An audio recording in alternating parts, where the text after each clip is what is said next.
in the early modern era, there is not simply the rationalist school of thought, which says that the most fundamental truths about the world are known through the mind or reason alone. There is a competing antithetical school, empiricism. Empiricists say that actually knowledge is acquired via the senses, via perception.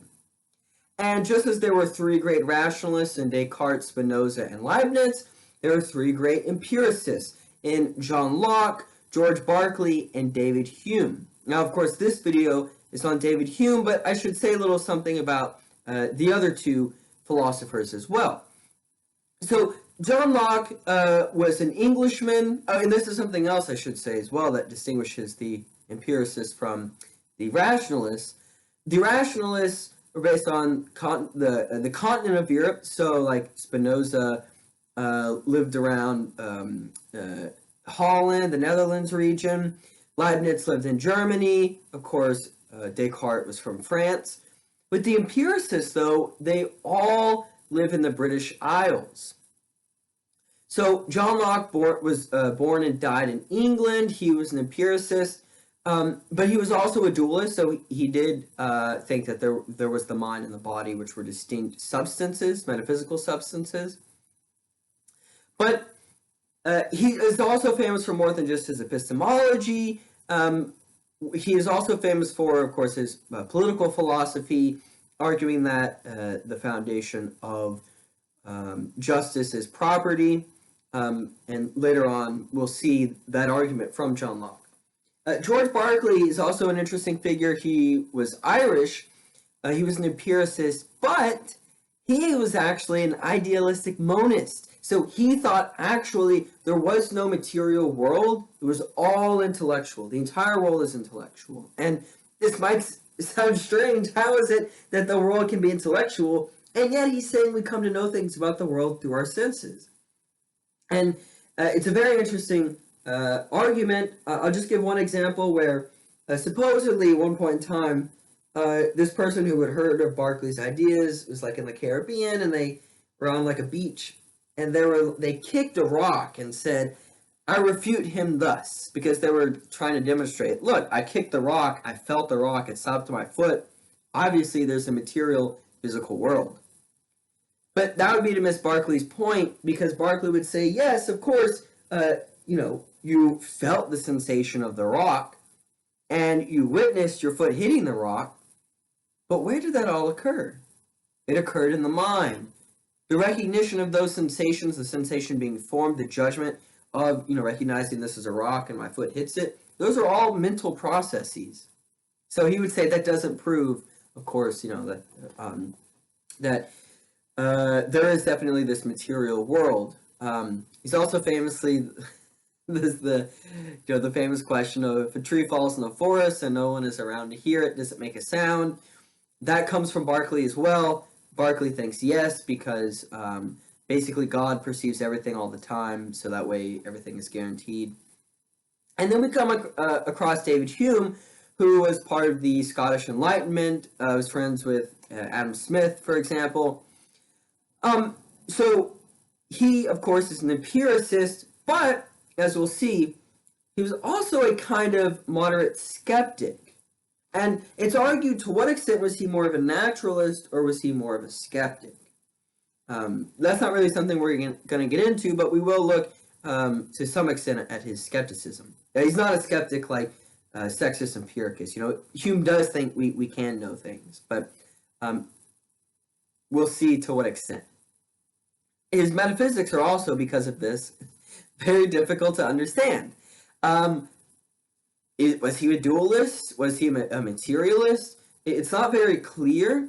It's likely he might have thought that the mind was a complete distinct substance from the body, but that you could never prove such a thing. Or maybe he just outright denied it, and was a materialist. That's not entirely clear, right? Maybe he was just a deist in that sense. It's unclear. But anyways, so we're going to look at David Hume, and David Hume is going to be our representative for the empiricist tradition.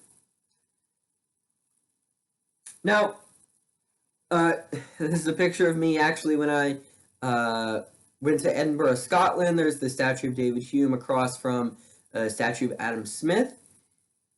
Um, just some of his notable philosophical works. Hume wrote A Treatise of Human Nature, his first philosophical work, at a pretty young age, and it wasn't received very well. No one really took it up or paid any attention to it. So he basically tried to rewrite his philosophical theories in that book in the form of two other books. The first, an Enquiry concerning human understanding, which we are going to look at, which focused on his metaphysical and epistemological arguments. And then the second was an Enquiry concerning the principles of morals, which focused on his moral arguments. Finally, there was another text that has become very famous, the Dialogues Concerning Natural Religion, but these were not published until after he had died, because he was a figure that was known to, as we'll see, he was pretty critical of religion and the influence of religion in politics and philosophy and so on. And so much so that he was actually blacklisted. He was never allowed to teach at the University of Edinburgh or any other universities, actually. And it's certain, maybe he could have faced death had the Dialogues Concerning Natural Religion, which were very critical of natural religion, had those been published before, his death. So that's just a little overview of some of the things he focused on. He also wrote a history of England. He wrote things on philosophy of art, and politics and so on. But again, we're going to focus on really his epistemology here. So what's the question, right, that we can think is his central concern that we can take off from here? And the question is, are we free to reason, or are we overtaken by our sentiments? And this was a very pertinent question during his time. You have Bernard Mandeville, who published The Fable of the Bees, arguing that really we're just kind of all moral egoists, we're selfish, and we're kind of taken over by our sentiments in a way that we can't just freely reason about things, right? But there's a human nature, and so we're passionate, creatures. So to what extent then does our heart overrule our brain, we could say, or is there an area of the brain that is truly free from the sentiments, the feelings of the human body? So what are the limits then of human reasoning? To what extent then can we rely on reason itself to tell us things about the world? And then to what extent do our sentiments, our passions, our feelings, or even habit influence our judgment of the external world? So Hume, very early in the text, says that basically what we can do is anything we want to know in the world, we can divide into two kinds of things. We either seek to know relations of ideas or matters of fact. Now, relations of ideas are anything that is intuitively or demonstratively certain. So this would be mathematics, that 2 plus 2 equals 4, that a triangle has 3 sides. It could be the statement that all bachelors are unmarried men. These are all things known a priori, which is Latin for prior to experience. Experience is not needed to know that all bachelors are unmarried men, because that all bachelors are unmarried men is contained in the definition of a bachelor itself. That a triangle has 3 sides is contained in the definition of a triangle, right? We don't have to go out and try to find all the triangles in the world to know whether or not all triangles have 3 sides. It's known by the concept of a triangle itself. And again, we don't actually experience numbers in the world. These are abstracted, and we could apply them then to, if I had a bunch of sticks, I could say I have 2 sticks here and 2 more sticks. That adds to 4, right? I don't need to look at sticks and add them up to know that 2 plus 2 equals 4. I can do that with the mind alone, and then I can apply that to the world. So this is, again, things known through relations of ideas. Now, these proceed deductively. They're demonstratively certain. and they're known by the mind. But what about all the external things in the world, right? Like Descartes wanted to try and prove that science can tell us true things about the world. Now, he said, what allows us to know this is the thing which is reason, right? Reason allows us to know this. Hume is going to say, well, anything we want to know about the world, whether human beings are good, whether there's such a thing as human nature, whether I'm sitting in this chair or not, whether science can tell us anything true about the external world, these are matters of fact. So matters of fact are just claims about, propositions about the state of affairs in the world. These are things, he says, that are only discoverable by experience, and they are therefore known or understood through induction, or what he calls moral reasoning. If you want to know why it's moral reasoning, you could read his Enquiry concerning the principles of morals. But certain claims, like matters of fact, would be not all swans are white. Now, there's nothing in the definition of a swan that says they're necessarily white. In fact, it was thought that all swans were white until eventually some British explorers, when they made it to Australia, they saw black swans and realized, oh, actually, not all swans are white. Now, there's no amount of sitting in an armchair that can allow you to determine there are black swans. It's only by going out and looking in the world that allows you to know not all swans are white. Another claim, time is not universal. It's relative. That is a claim only known by experience, right? As Einstein shows us with his theory of relativity. That the sun will rise tomorrow. Another claim only known through experience, and we'll see exactly why later. All these things are known a posteriori, right? Latin for after the fact, right? So after experience.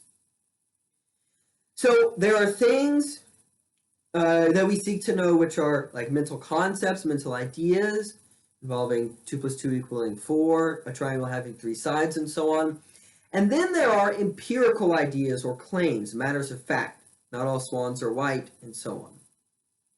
Now, there are 2 different kinds of reasoning then that allow us to know these. Demonstrative or deductive reasoning concerns those relations of ideas. So again, logic, geometry, mathematics, and any other kind of deductive or intuitive form of reasoning. What's important is what makes those distinct is that they contain the possibility of contradiction.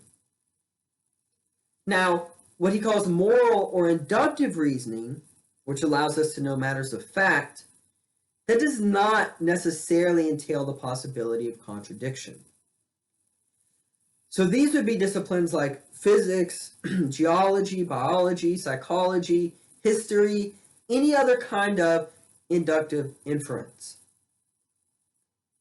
What Hume is going to focus on then is he's concerned with what can we actually know about the world? And that means he's going to be concerned with, in this text, inductive reasoning.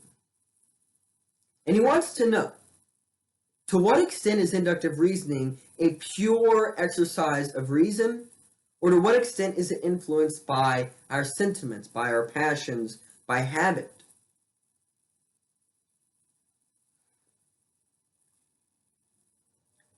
So, to begin his argument as an empiricist, right, that we come to know things about the world through experience alone, he says the most lively thought is still inferior to the dullest sensation. So, take for example, if I had a lighter, if I thought about putting a lighter under my hand, I could think about, yeah, like that would probably hurt, right? And I could imagine the sensation that would produce.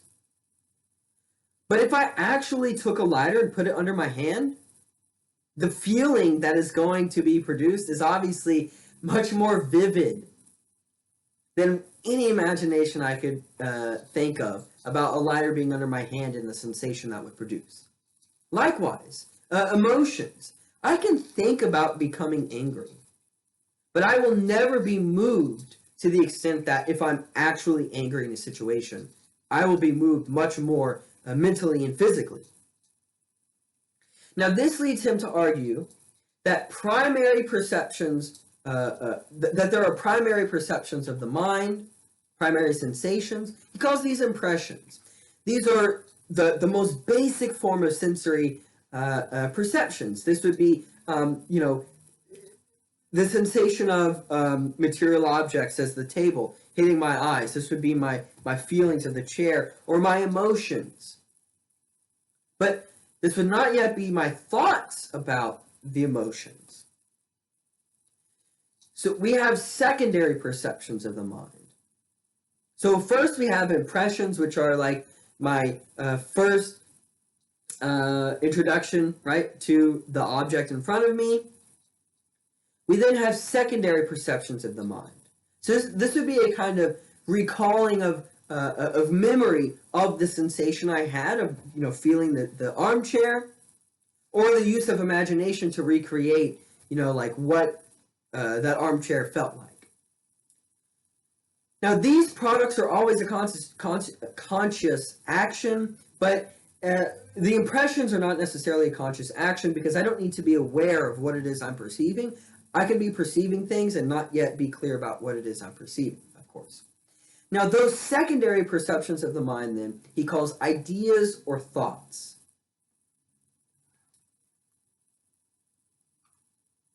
Ideas or thoughts are always secondary, and they are always copies of impressions. He says that all this creative power of the mind, then, amounts to no more than the faculty of compounding, transposing, augmenting, or diminishing the materials afforded to us by the senses and experiences. So I first have impressions of the world that my senses take up.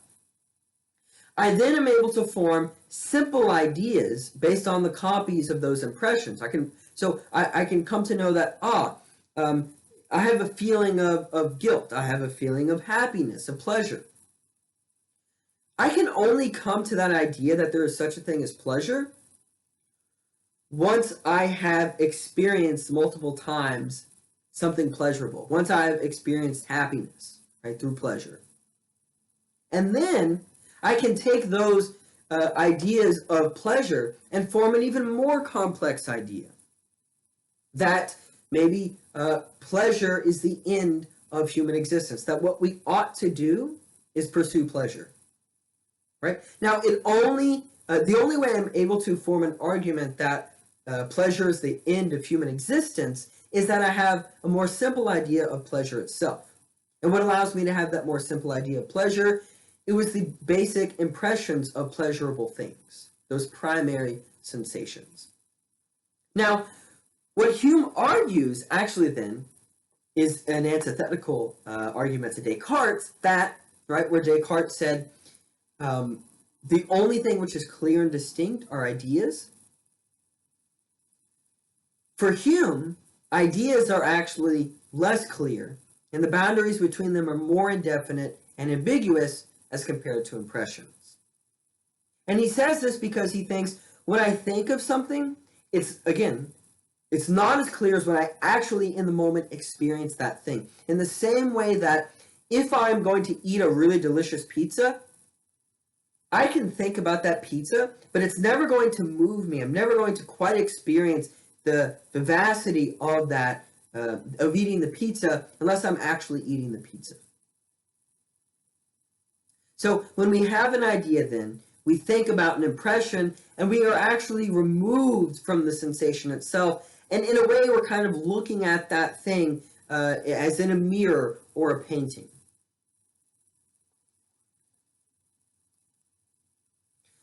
So how do our ideas then relate to one another? So he says, the mind, after all this experience, after coming into contact with these impressions, the mind is able to augment and transform and so on these impressions into ideas. How do then our ideas relate to one another? He says that there is a principle of connection between thoughts and ideas of the mind, which introduce each other with a certain kind of degree of method and regularity. So there's a regulation to then the way our ideas are connected. And there's three principles of connection. The first is resemblance. So I might realize that a painting resembles a certain place I've seen before. I was once watching the show Modern Family. The setting was the Grand Tetons in Wyoming. Now, I only realized that is that this picture of the TV resembles the Grand Tetons because I've been to the Grand Tetons before. And it's that principle of connection that allows me to know, oh, this is a resemblance of the actual Grand Tetons in the actual world. Now, there's also contiguity in time or place. And this would be understanding that there's a relationship in terms of proximity to something in a geographical sense. So if I think of a hallway, I am likely led then to think that there are rooms attached to that hallway because, of course, I never find hallways that don't lead to other rooms. Hallways don't just exist on their own. And finally, the most important principle of connection is cause or effect, or just quite simply causation. For example, when the sun sets, it rises the next day. That's a matter of causation, that the sun sets. What brings about the sun rising? That it set the next day. It never happens. The sun never rises before it sets. That there is a red light and it turns green because my car comes up to stop at the sensor, or whatever the timing may be, I guess, for the red light to switch to a green light. That my phone receives charge by me plugging in the charger to the phone. A matter of cause and effect. Phone not charged, plug in charger, phone charges.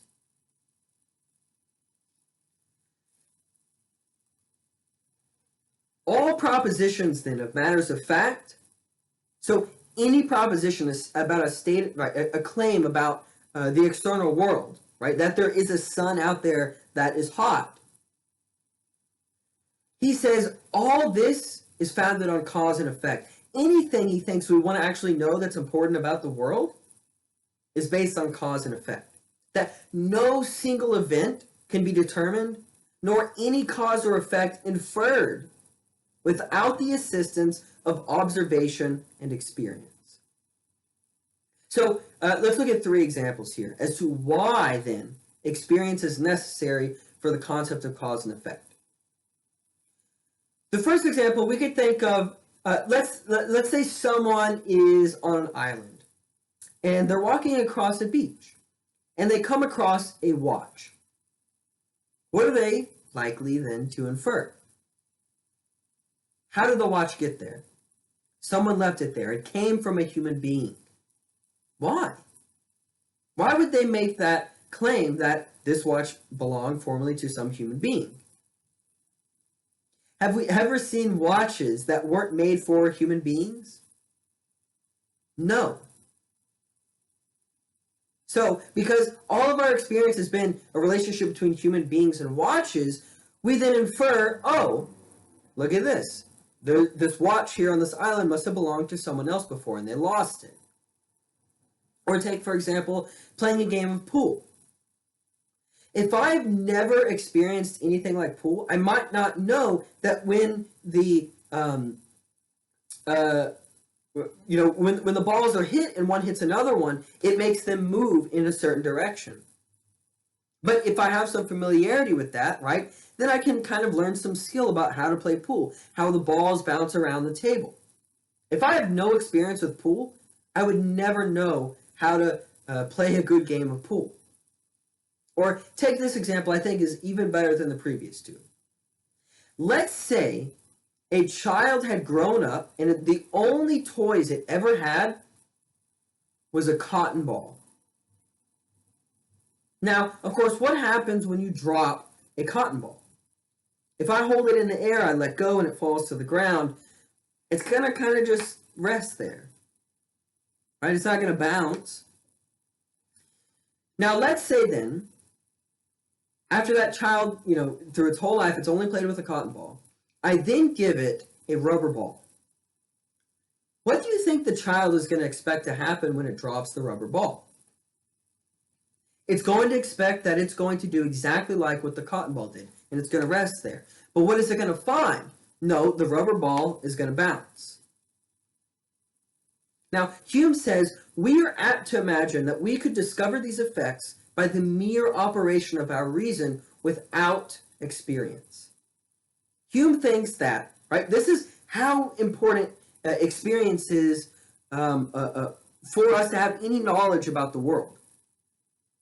That there's no way that child could stare at that rubber ball all day long, and it's never going to know that when it drops it, it's going to bounce until it has experience with that kind of material and understanding that it bounces, right, when it hits the ground.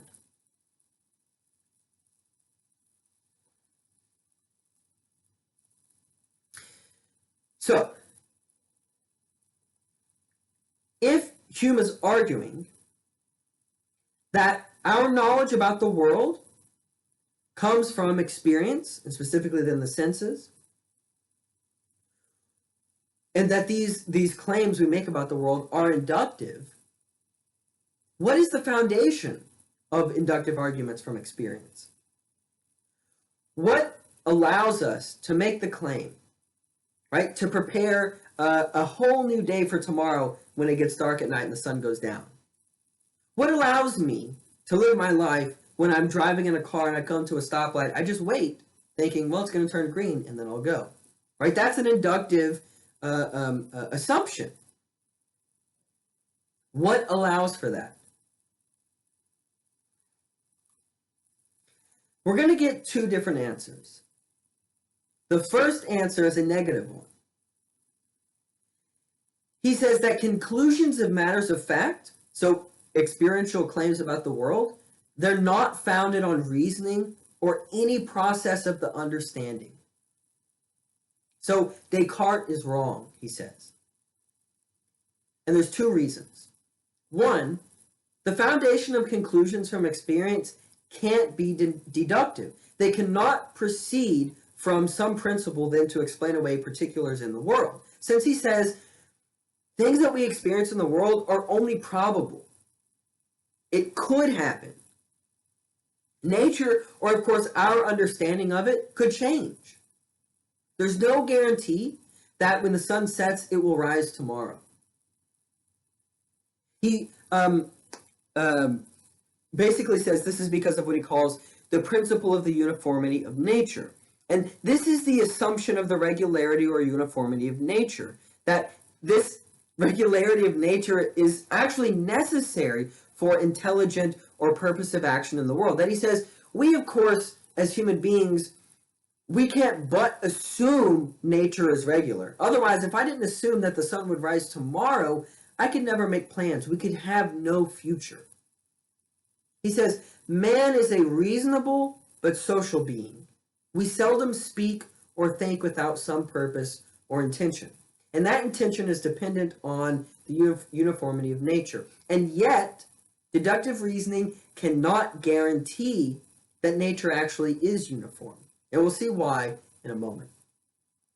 Now, the second reason that the foundation for all of our conclusions from experience are not based on reason or the faculty of the understanding in the mind is that, again, reason produces either deductive arguments, right, or it proceeds intuitively. And he says the foundation of, or I should say, arguments from experience can't be intuitive because that would actually be circular. So he gives an example as to why. He says, I have found that such an object has always been attended with such an effect. That, again, maybe when I, the mouse is not a phone. I thought it was. Maybe when I have my phone and I need to charge it, I always notice that when I plug in the charger to the phone, it produces a like effect as before, which is the charging of the phone. And he says, I foresee that other objects which are in appearance similar will be attended with similar effects. That if I take my iPod and again I plug in the charger, it will also charge. I shall allow, if you please, that the one proposition may be inferred from the other. I know, in fact, that it always is inferred. But if you insist that the inference is made by a chain of reasoning, I desire you to produce that reasoning. There is a required medium, he says, which may enable the mind to draw such an inference, if indeed it be drawn by reasoning and argument. What that medium is, though, I must confess, passes my comprehension. And it is incumbent on those to produce it, who assert that it really exists and is the origin of all our conclusions concerning matter of fact.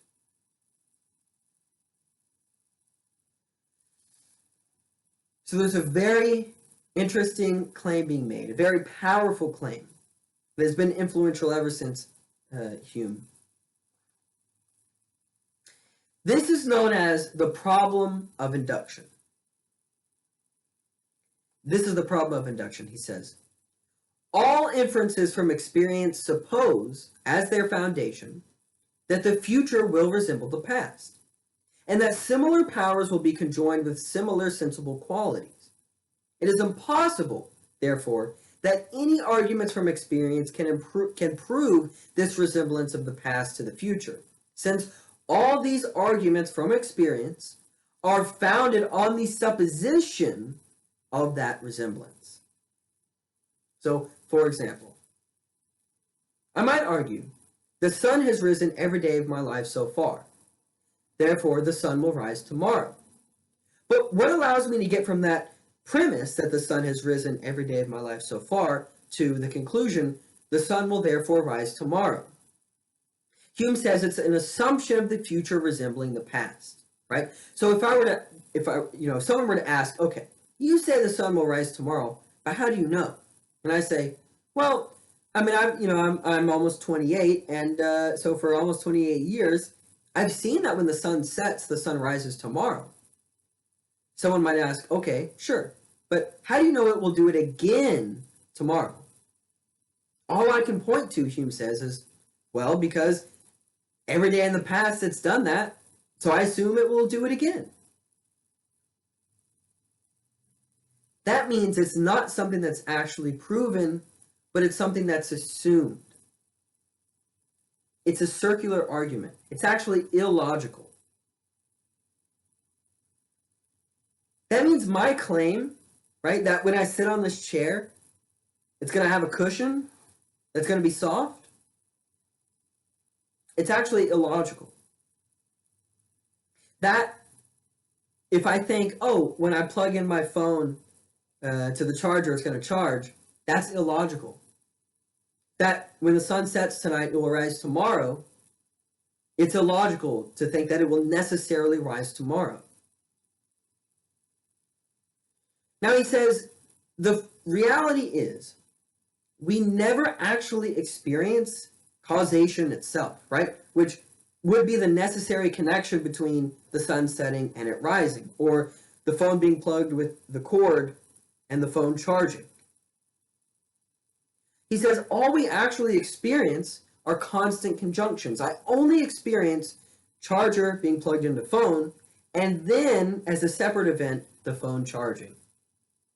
But I never actually experience, right? He says, we never, if we wanted to follow back to figure out what is the cause of our ideas, which would be that there's a necessary connection, causality, we would want to follow that back to our impressions, because again, remember, impressions are what make possible ideas.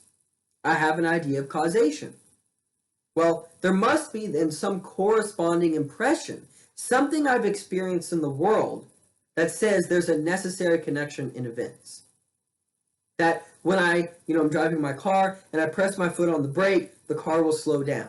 There must be some necessary connection which allows me to make that inference. But Hume says we never actually experience that thing.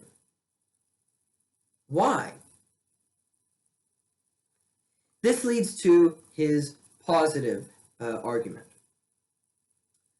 If all of our inductive arguments that and this is actually applies to science as well, right? Science proceeds inductively. So he says, all we can say is it's probable, for example, that like when I take this book and I drop it, I of course figured, well, it's definitely going to fall to the ground. But I can never prove without a doubt it will drop to the ground. Why? Because all I can rely on is experience. And again, to rely on experience means it doesn't prove it will happen again in the future because we don't witness that necessary connection. In fact, that argument is illogical. That's the problem of induction. It assumes a regularity of nature. But nonetheless, right, I could still,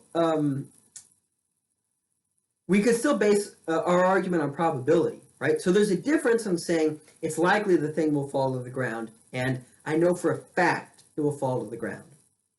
But nonetheless, what makes it possible then for us to make these kinds of judgments? That when I drop the book, it falls to the ground. That when I plug in the phone, it charges, or that when the sun sets, right, it will rise the next day. He says, every time we make judgments like that, it's never because of the reason. It's never because of reasoning. It's never because of the intellect. It's not because of the mind. It's not because we're just like smart beings. It's because of habit. He says custom or habit. That it's just quite simply, I've experienced it so many times, it becomes a habit to just assume that the sun will rise tomorrow. And he says, you know, suppose, for example, that someone, some kind of like alien, a being that's not a human being, that some other person who never experienced the things we experience, that they entered into the world, right? And they just saw a continuous succession of an object, one following another, right? Of someone driving, coming up to a red light, it turning green, and them going. Then them coming up to a red light, it turning green, and then them going. So Hume asks, suppose this person acquired more experience, right? What's the consequence? And he thinks, well, they will have become so acquainted with when it's red, you stop, and then eventually it's going to turn green, that they just assume, because it turns red, it necessarily then will turn green. He says, it's not that they see this necessary connection between red light turning to green. He says instead they immediately, after seeing this a few times, they immediately just infer a causal connection, even though, as he says, the secret power of causation has not been observed. He says, we are never able in a single instance to discover any power or necessary connection, any quality which binds the effect to the cause and renders the one infallible consequence of the other. And yet, even though we never experience this impression of causality, every human being is still determined to draw this conclusion that one object will follow the other in some kind of consistent manner, right? It's like if I, I'm going to drink this Perrier out of this can here, okay? How do I know it's not poison, right?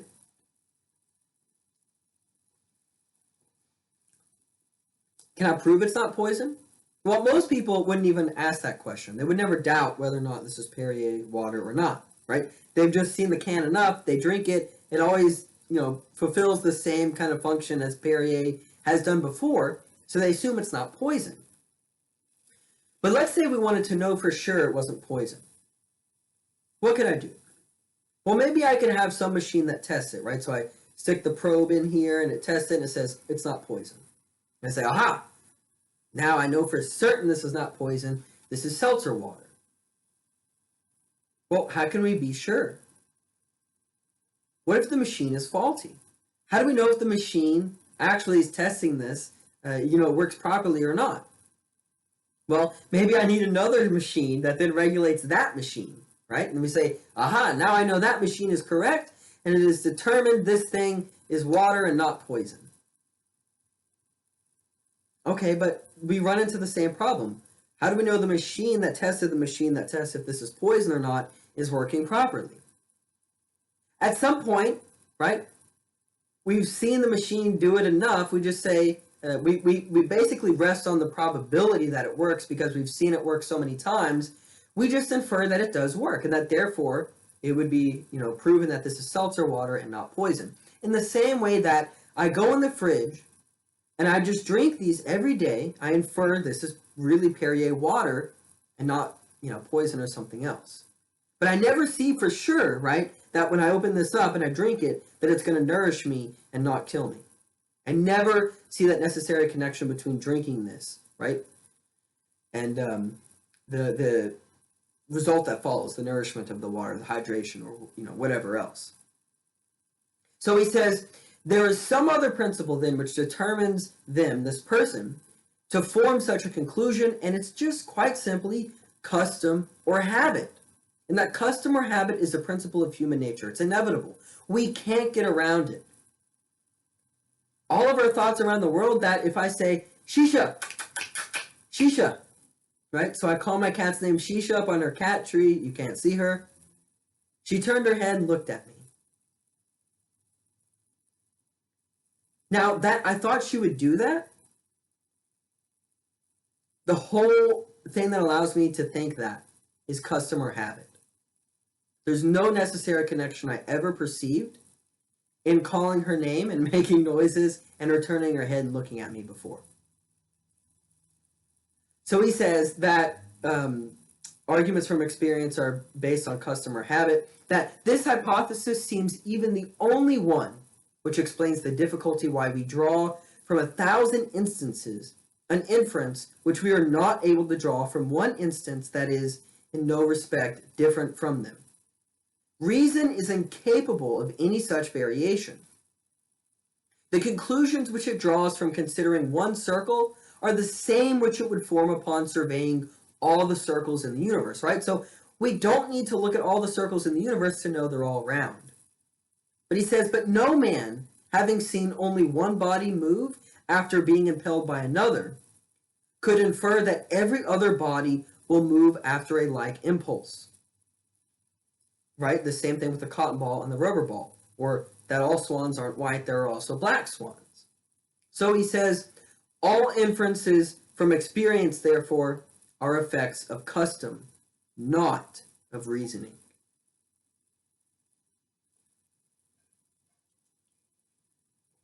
So I actually have good reason to suspect that this is going to be water that's going to nourish me and not poison. But it was not reason itself which allowed me to infer that, because that would actually be illogical if I actually tried to prove, logically prove that I could know that this is water and not poison. It's only just custom and habit. I'm familiar with this thing. That's it, Hume is saying. So it's important, too, because I've had students in the past that have confused this. Hume's epistemology is not the problem of induction, right? So we can basically think of his account as that, right? We have these impressions, and that these impressions lead to ideas, and it's only experience with the impressions that allow us to form ideas. But he still problematizes this thing, right? So this is a secondary thing, which is the problem of induction, that all our experiences, our ideas based on experience, are just not based on reason. It's just based on a feeling, on habit. Now, this leads him then to advocate for a certain kind of skepticism then, since, of course, all our arguments from experience can't be absolutely certain. Now, he says there's a kind of excessive skepticism and there's a mitigated skepticism.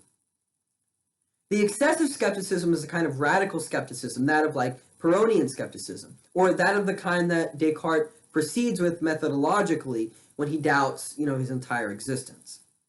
He says that that kind of a skepticism, it's psychologically impossible, and it's not philosophically, and it's incurable, right? You couldn't philosophically cure it. And the reason is, I can't but, as a human being, and part of my nature, when I see this, think that this is water and then I can drink it. I can't but help suppose, when it gets dark at night, that the sun will rise in the morning.